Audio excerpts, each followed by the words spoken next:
আদিবাসীসকলক জনজাতিৰ মৰ্যাদা দিয়াৰ দাবীত উত্তাল প্ৰতিবাদ সাব্যস্ত কৰিছে। কেতিয়া জনজাতিৰ মৰ্যাদা দিব আদিবাসীসকলক সদায় বঞ্চনা কৰি ৰাখিব নেকি এনেধৰণৰ প্ৰশ্নও উত্থাপন কৰিছে। আজি সমগ্ৰ অসমতে আশাৰ নেতৃত্বত 3 ঘণ্টীয়া ধৰ্ণা কাৰ্যসূচী ৰূপায়ণ কৰিবলৈ লৈছোঁ আৰু এইকাৰণে কৰিবলৈ লৈছোঁ যে আমি মূলতঃ 4টা দাবী লৈ আমি এই কাৰ্যসূচী ৰূপায়ণ কৰিছোঁ। প্ৰথমতে জনজাতিকৰণ, দ্বিতীয়তে লেণ্ড পাট্টা, তৃতীয়তে আমাৰ যিখিনি সঠিক পৰিচয় পত্ৰ আৰু চতুৰ্থতে যিসকল আমাৰ আদিবাসী ভাই তেখেতসকলে বাগানত কাম কৰে তেখেতসকলৰ দৈনিক মজুৰি 551 টকালৈ বৃদ্ধি কৰা। আজি অসম চৰকাৰে আমাক বাৰম্বাৰ প্ৰতাৰণা কৰিলে, তেখেতসকলে আমাক জনজাতিকৰণৰ নামত বিভিন্ন ঠগ প্ৰবঞ্চনা কৰিলে আৰু আমি এইখিনি অসম চৰকাৰক কিয় দিব বিচাৰিম যে যোৱা 2016 চনত যেনেকৈ অসমৰ পৰা কংগ্ৰেছ চৰকাৰক বিদায় দিয়া হ'ল, আজি আদিবাসীসকলে আমি ভিতৰে আমি প্ৰস্তুত হৈছোঁ।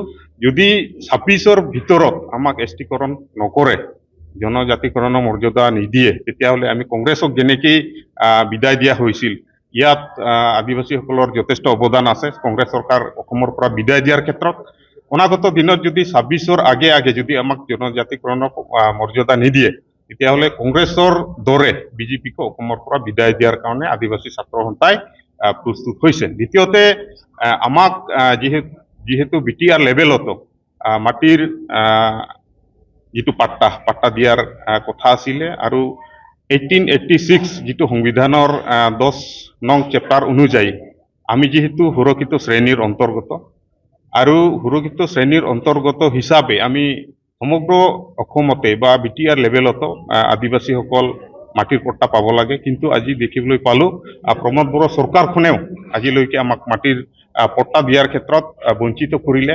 হয়তো দুই এজনক তেনেকেই মানে বাছি দি আছে, কিন্তু আমি নাজানো কি কাৰণে তেখেতসকলে এই পাৰ্চেলিটি এতিয়া কৰি আছে। কিন্তু আমাৰ দাবী অনতি পলমে যিহেতু বিটিআৰ নিৰ্বাচন সমাগত, বিটিআৰ নিৰ্বাচনৰ আগে তেখেতসকলে আমাক মাটিৰ পট্টা দিব লাগে। অন্যথা আমি আদিবাসী ছাত্ৰ সন্থা হিচাপে প্ৰমোদ বড়োক উচিত শিক্ষা দিয়াৰ কাৰণে আমি প্ৰস্তুত হৈছোঁ। তৃতীয়তে অসম চৰকাৰে আমাক আদিবাসীসকলক বাৰম্বাৰে চাহ জনগোষ্ঠীৰ নামাকৰণ দি আছে, চাহ জনগোষ্ঠী বুলি আমাক নামাকৰণ কৰি আছে। আমি অসম চৰকাৰৰ লগত আছাৰ কেন্দ্ৰীয় সজাতি দল কেইবাবাৰ বৈঠকত বহিছিল যদিও চৰকাৰে এই ক্ষেত্ৰত যিখিনি পদক্ষেপ ল'ব লাগিছিল আজিলৈকে পদক্ষেপ দেখিবলৈ আমি নাপালোঁ। তেখেতসকলে বাৰম্বাৰ ঠগ প্ৰবঞ্চনা কৰি আছে আৰু তেখেতসকলে অন্তিম পৰ্যায় পৰ্যন্ত তেখেতসকলে আদিবাসীসকলক চাহ জনগোষ্ঠী নামেৰে নামাকৰণ কৰাৰ চেষ্টা অব্যাহত ৰাখিছে।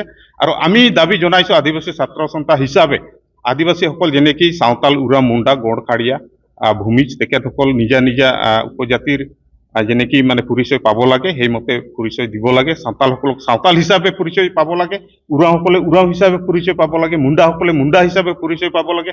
কিন্তু সমগ্ৰ জাতিটোক তেখেতসকলে চাহ জনগোষ্ঠী হিচাপে বনাই আছে আৰু ইয়াত আমি এটাই তেখেতসকলৰ ষড়যন্ত্ৰ আমি দেখিবলৈ পাইছোঁ। তেখেতসকলে আমাক অকল ভোট বেংক হিচাপে ব্যৱহাৰ কৰিব বিচাৰিছে, য'ত নেকি চাহ জনগোষ্ঠীসকলৰ কোনো তেনেকুৱা বৈশিষ্ট্য নাই, য'ত মানে তেখেতসকলে এছটিৰ দাবী কৰিব পাৰে বা অন্যান্য মৌলিক অধিকাৰ লাভ কৰিব পাৰে। কিন্তু অসম চৰকাৰৰ এই কুটিল ষড়যন্ত্ৰক আমি ধিক্কাৰ জনাইছোঁ আৰু 26ৰ আগে লগতে BTC নিৰ্বাচন যিহেতু সমাগত, এই বিটিআৰ নিৰ্বাচনৰ আগে অসম চৰকাৰে আমাৰ যিখিনি পৰিচয় পত্ৰৰ সংশোধন কৰাৰ ক্ষেত্ৰত যাতে অনতিপলমে দায়িত্ব লয়, এইখিনি আমাৰ দাবী থাকিব। লগতে চতুৰ্থতে আমাৰ যিহেতু দাবী আছে, আমি সদৌ অসম আদিবাসী ছাত্ৰ সন্থা হিচাপে আজি সমগ্ৰ অসমতেই চাহ বাগিচাবিলাকত আমাৰ আদিবাসী উৰা মুণ্ডা কিছুমান জেগাত চাওতালসকলেও আছে বাগান এলেকাত, তেখেতসকলক যিখিনি কামৰ বিনিময়ত যিখিনি হাজিৰা পাই আছে অতি ন্যূনতম। আৰু আমি দাবী জনাইছোঁ যে সমগ্ৰ ভাৰতবৰ্ষত যিখিনি মানে আইন হিচাপে যিখিনি মজুৰি পাব লাগে 551 টকা, এই 551 টকা চৰকাৰে আমাৰ আদিবাসীসকলক প্ৰদান কৰিব লাগে।